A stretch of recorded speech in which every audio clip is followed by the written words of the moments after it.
ئێمە وەکو خۆبەخشانی گروپی نوێبوونەوە ڕێنیوەڵ پێکاتون لە کۆمەڵێک گەنج و لاوی شاری کەرکووک لە هەردوو ڕەگەز هەساین بە ئەنجامدانی پرۆژەی ڕەنگەکان کە ئامانج لەم پرۆژەی ئێمە بۆ نوێژەنکردنەوەی ڕەنگ و سیمای نەخۆشخانەی ژێرپەنجەی شاری کەرکووک بوو. ئەم بیرۆکەیە یاخود ئەم ئایدیایە چۆن هات بە مێشکی ئێمەیە.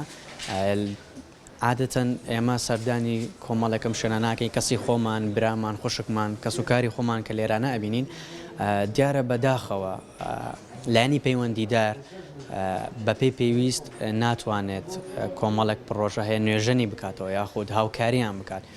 ئێمە بە ئەرکی ئەخلاقی و ئەرکی سەرشانی خۆمان مانزانیوە کە وەکو کەسێکی نەوەیەکی ئەم شارەی خۆمان شاری کەرکووک کە خزمەت بە شارەکەمان بگەێنین و بتوانین ئەو کەلێنانەی کە لە ناو شارەکە هەیە خۆمان پڕی بکەینەوە خۆمان شارەکەمان دووبارە بنیاد بنینەوە.